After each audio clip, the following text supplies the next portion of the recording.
Hi guys, I'm in the Jewellery Quarter in Birmingham and I'm here at somewhere in Brum, which is just behind me, and I'm going to be talking at the Birmingham Creatives about my journey and everything that I've done within photography and content creation. So let's take a look at that.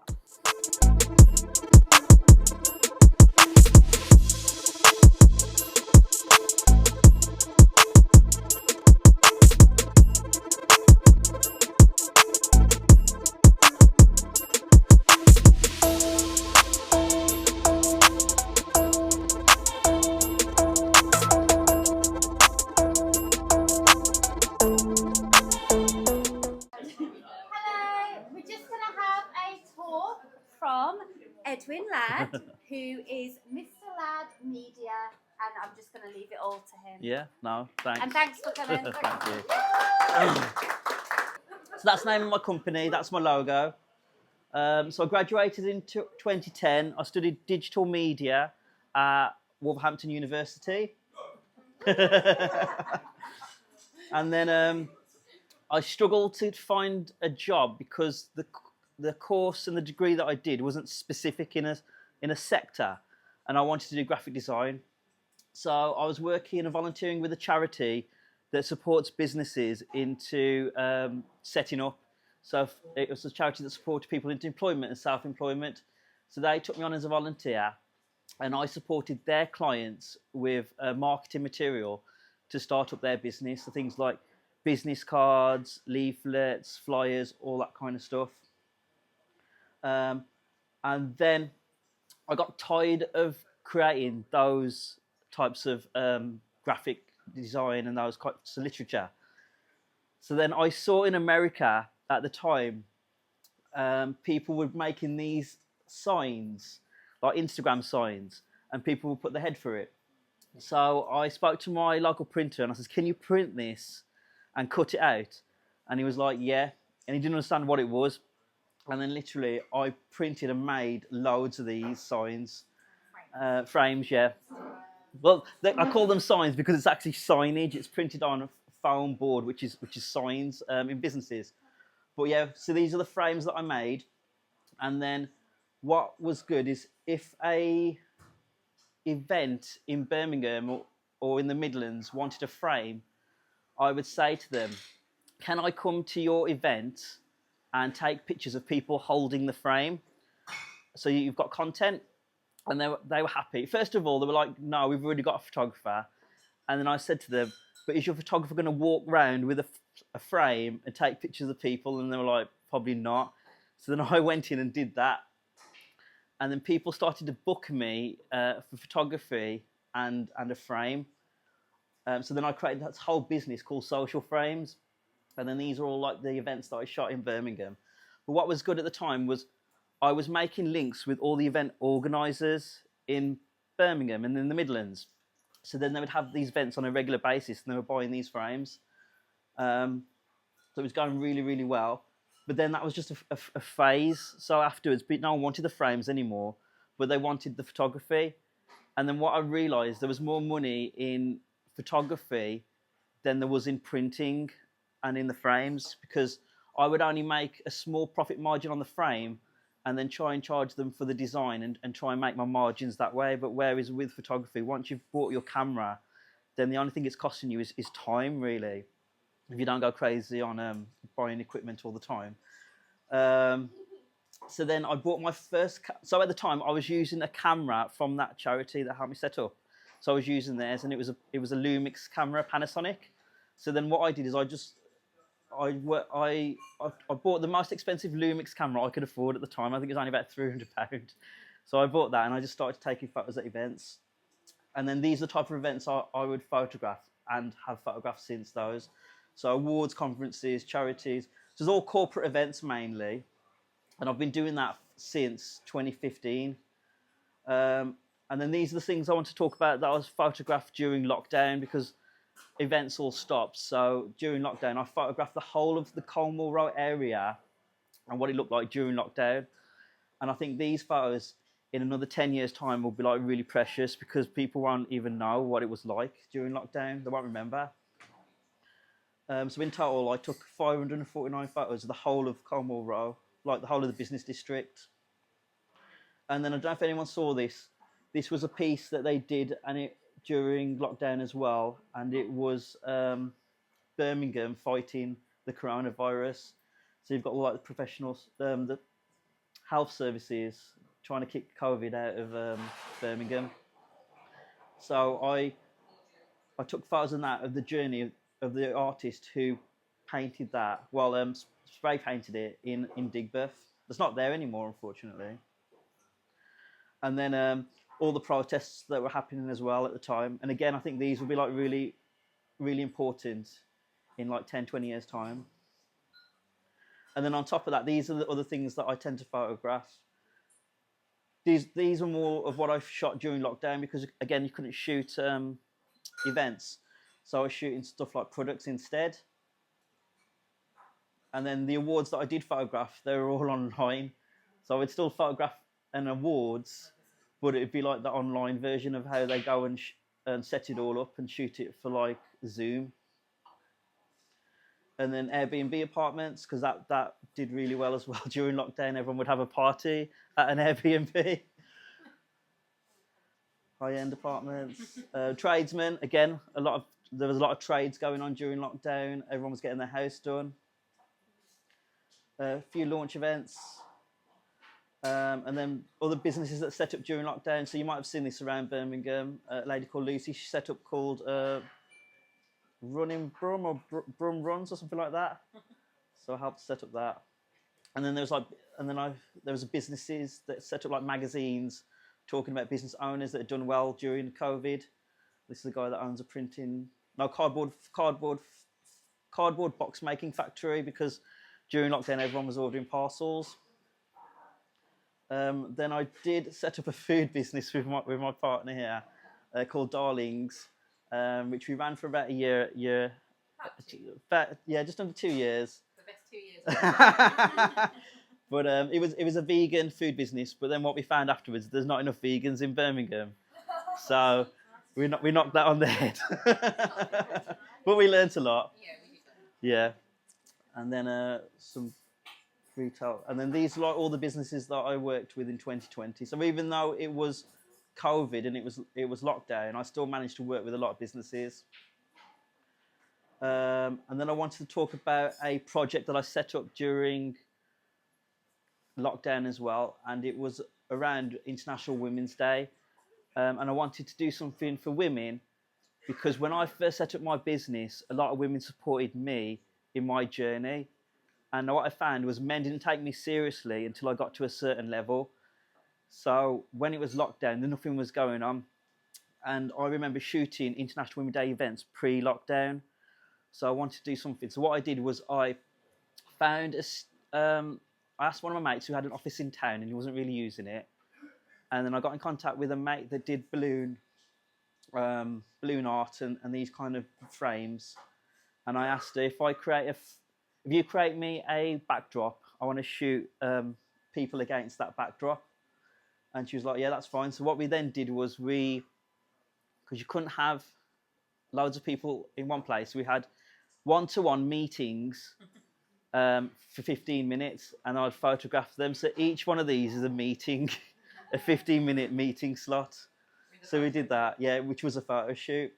And we did that during lockdown. And it was really successful. I think I photographed around about 50 people over 4 days. Yeah, and at that point, women had not dressed up in... Oh, yeah, yeah. So, yes. Yeah, so people hadn't put makeup on. Girls haven't worn heels or anything like that, and it was crazy because that's the first time they'd come out and done that. Some of them forgot how to do it, so it was really empowering for them. And then in 2024, no, this is wrong actually. So this was the shoot that I did in 2023. So I didn't do it in 2022, and then some of the people from the first one said, Ed, can you do that again? We really enjoyed it. It was really good. So I said, okay. So we did it again in 23. We did it at Park Regis. They gave me a room for 5 days for free. And I photographed, I think, the goal was 100. I think I photographed just under about 140 people in total during that. And then they said, can you do it again? So we did it again this year in January, and I wanted to photograph 300 people. We photographed 394. Yeah, so there's quite a lot of people in there. So we're going to do it again next year in January. I've just put out a link for it this morning on social media. So you can register for that. And then as soon as I've got the exact date, I'll be sending out links so you can book slots. And I want to photograph 500 people. I think personally this is the biggest International Women's Day photo shoot in the whole of the UK. I don't think anyone does anything like this. Yeah. So there, if you just look through there, and there's people from all different sectors, all different ages, and there's also men in there as well, because these are like female allies that support women, and unfortunately things won't change unless there are male allies to support women. And then off the back of that, we said let's do an event. So I did a International Women's Day conference and expo this year, and it was the biggest one, I would say, again in the UK. We had 50 speakers at Millennium Point. We had the auditorium upstairs and the downstairs. And we had a headline speaker, Karen Millen, OBE fashion designer. So she was great. And then we had different people from different sectors talk about loads of different topics. And we're going to be releasing the videos from all of those talks. I've got one video. Where is it? This one here.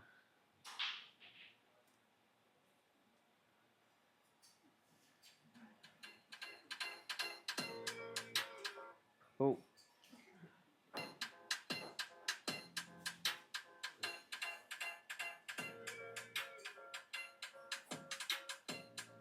So when they do their photo shoot, I also do like a little video, and I put it all together, and it comes into a nice little reel, and everyone's having fun as well.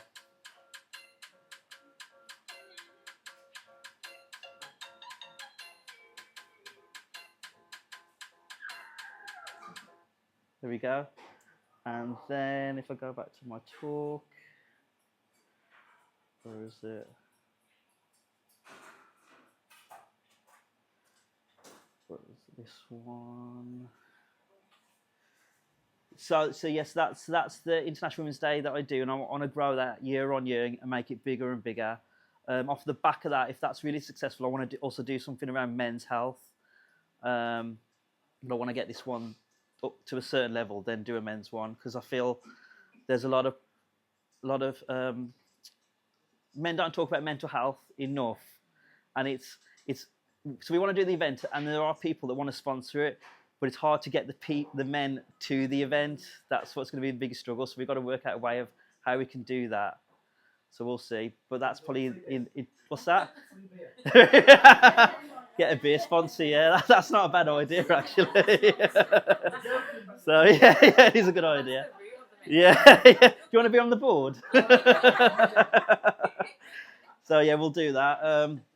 And then I'm mainly known for photography, but then with my business, I switched up a bit 2 years ago, and I started doing video, and I wanted to make a video, but I only wanted to do it on phones because I didn't want the hassle of taking video footage off my camera, then onto a computer, then edit it in a software, then export it, then put it back onto my phone to put it on social media. Right. But now phones are really good and you can edit them on your phone. I've started to do more videos, so every event that I tend to do, I tend to make a little reel of that event as well. And then off the back of that, I've started to do a YouTube. So I've only done, I think, about 9 videos in total, and it all started off with a vlog of my holiday at St. Lucia. And then from there, I've done a weekly, and then the last one that I've done is a trip to Albania, which was about 2 weeks ago. And I want to start doing that, getting into YouTube, doing YouTube videos, doing my weekly, getting better at editing as well. And then again, all these videos are shot on camera, but still edited on phone. So you can do some really good edits. I think eventually I will go and edit on computer or laptop, but while I can, it's quicker to do it on a phone and get it out there. So that's the goal in the future, is to do YouTube. And then just a bit about me, of how I've got to where I've got, like some tips. And for me, it's all about who knows what you do. So I'm constantly always putting that out there. Where can they find you? So obviously you always got to keep promoting your socials, your Instagram, your LinkedIn, all that kind of stuff. What makes you stand out? So with me, I'm always wearing a hat.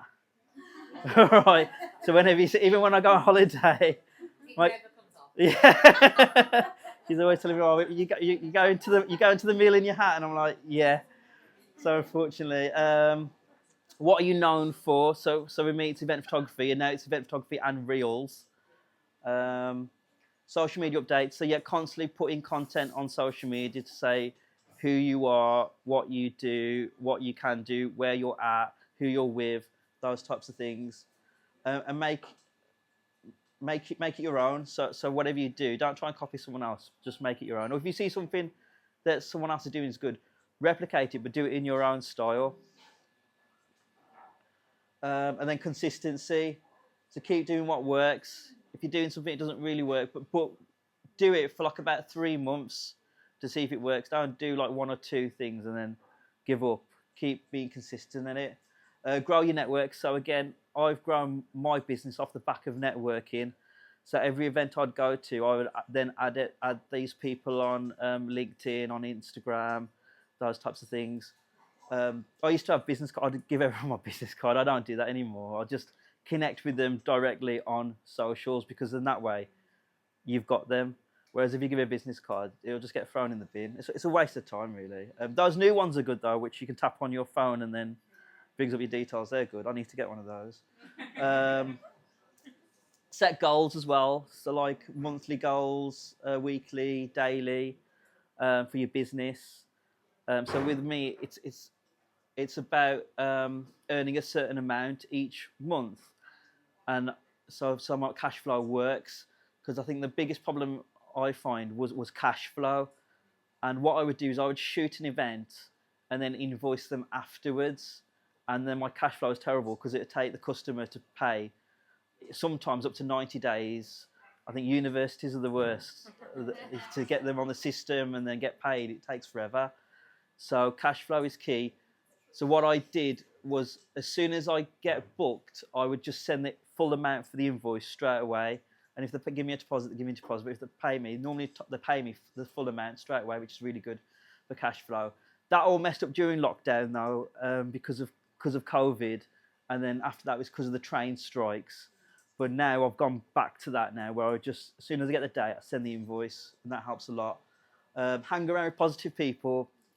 That helps as well. If you're hanging around with people that are really negative and always talking negative, it'll to drain on you, and you need that positivity. You need to stay positive, because when you're as well self-employed, it's lonely sometimes. So you need that positive to stay up there, and enjoy what you do as well. So I enjoy what I do. I enjoy shooting. If it's something that I don't enjoy shooting, I won't shoot it. I think when you first start, though, you will end up photographing or doing jobs or doing everything, but then you'll find what you enjoy and then stick to what you enjoy, and stick to what brings in money as well. But if you're really good at what you enjoy and you're really good at it, then you can get paid for that anyway. And that's it, really. That's what I wanted to finish on. Yeah. So yeah, thanks for listening to my talk.